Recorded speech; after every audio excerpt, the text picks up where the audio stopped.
अस्सलाम वालेकुम फ्रेंड्स, कैसे हैं आप सब लोग। उम्मीद है आप लोग सब खैरियत से होंगे। Welcome to masala food. आज बना रहे हैं बहुत ही ज़बरदस्त इंतहाई लजीज शामी कबाब की रेसिपी। बहुत ही झटपट बनने वाले शामी कबाब हैं, तो वीडियो को बिल्कुल भी स्किप मत कीजिएगा, एंड तक देखिएगा ताकि आप भी ये मज़ेदार से नरम और जूसी शामी कबाब बना सकें। साथ में इमली की चटनी भी बना रही हूँ मैं, ताकि हम अपने शामी कबाब को बहुत अच्छे से इंजॉय कर सकें। वीडियो अच्छी लगे तो चैनल को सब्सक्राइब कीजिएगा और मुझे अपना फीडबैक ज़रूर दीजिएगा। तो चले फिर स्टार्ट करते हैं। 3 पाव कीमा है और 1 पाव दाल है, दोनों को अच्छी तरह से वॉश कर लीजिएगा। शामिल करते हैं, एक बड़े साइज़ की प्याज शामिल करेंगे, लहसुन के 12 से 15 जवे शामिल करेंगे, कुछ गरम मसाले शामिल करेंगे, तेज़ पत्ता है, दालचीनी है और बड़ी इलायची है। अदरक का पेस्ट शामिल कर रही हूँ 1 टेबल स्पून भर के। साथ ही इसमें शामिल करेंगे नमक 1 टेबल स्पून, साबुत धनिया 1 टेबल स्पून, ज़ीरा 1 टेबल स्पून, कुटी हुई लाल मिर्च 1 टेबल स्पून और साथ में साबुत लाल मिर्च लाल वाली वो भी शामिल करेंगे 4 से 5 अदद। अब 3 से 4 गिलास हमने इसमें पानी शामिल करना है, ताकि ये तमाम चीज़ें पानी के अंदर अच्छी से डिप हो जाएं।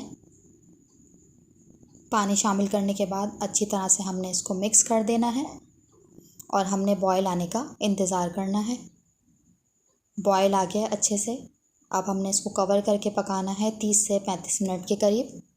हरा मसाला रेडी कर लेते हैं। उसके लिए हमें 2 अदद प्याज चाहिए, चॉपर में जो है डाल के चॉप कर लेंगे तमाम मसालों को।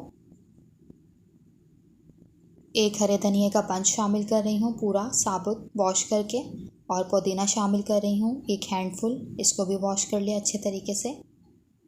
इसको हमने चॉपर में बहुत अच्छे से मसालों को चॉप कर लेना है। चटनी बना लेते हैं इतनी देर में। चटनी के लिए हमें चाहिए 1 हैंडफुल हरा धनिया, धो के शामिल कर रही हूँ।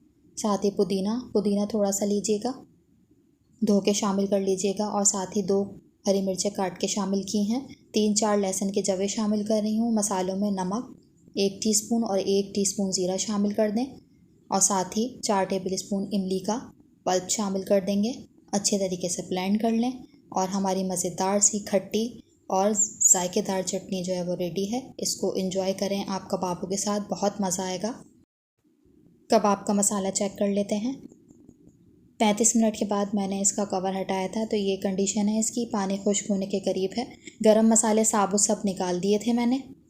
पानी इसका हमने खुश्क कर लेना है। इस वक्त हाई फ्लेम कर लीजिएगा। 1 टीस्पून मैं इसमें गरम मसाले का शामिल कर रही हूँ, क्योंकि साबुत गरम मसाले हमने सब निकाल दिए हैं। तो इसमें 1 टीस्पून गरम मसाला पिसा हुआ शामिल कर दीजिएगा। पानी देखें बहुत अच्छे तरीके से खुश्क हो गया है। अब हम इसको ब्लेंड कर लेंगे चॉपर में। आप चॉपर में शामिल करके ब्लेंड करना चाहें, या बाज़ लोग जो हैं वो सिल पर भी पीस लेते हैं मसाले को, तो बहुत अच्छे से पिस जाता है। चलें, कबाब का जो है वो हमारा मिक्सचर रेडी है। अब हरा मसाला जो हमने चॉप किया था उसका हमने पानी जो है वो निकाल लेना है। इस तरह से निचोड़ के स्क्वीज़ कर लीजिएगा उसको, फिर शामिल कीजिएगा। इस तरह करने से आपके कबाब कभी भी नहीं टूटेंगे। कबाबों में हरा मसाला जब भी शामिल करें तो उसका पानी इस तरह से निचोड़ के फिर शामिल कीजिएगा।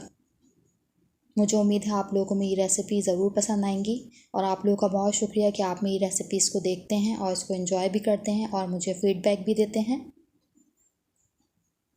4-5 हरी मिर्चें चॉप करके शामिल कर देंगे। अब मसाले को बहुत अच्छी तरह से हमने मिक्स कर लेना है। तमाम मसाले अच्छी तरह से मिक्स हो गए हैं। अब इसको हमने सेट करने के लिए 30 से 40 मिनट के लिए फ्रीज़र में रखना है। देखें अच्छे से हमारा मसाला जो है वो बिल्कुल सेट हो गया है फ्रीज़र में रखने की वजह से। अब इस तरह से इसके हमने कबाब शेप दे लेने हैं। तो कैसी लगती है आप लोगों को मेरी रेसिपीज़, मुझे अपना फ़ीडबैक ज़रूर दीजिएगा। और थैंक यू सो मच कि आप लोग मेरी रेसिपीज़ को देखते हैं और एंजॉय भी करते हैं। और जो लोग नए आए हैं मेरे चैनल पे, मेरी रेसिपीज़ वॉच कर रहे हैं, तो मेरी हम्बल रिक्वेस्ट है, प्लीज़ चैनल को सब्सक्राइब ज़रूर कीजिएगा और मुझे अपना फ़ीडबैक भी दीजिएगा। तमाम कबाब इस तरह से रेडी कर लिए हैं। मेरे तकरीबन 24-25 कबाब बन गए थे इस मिक्सचर में।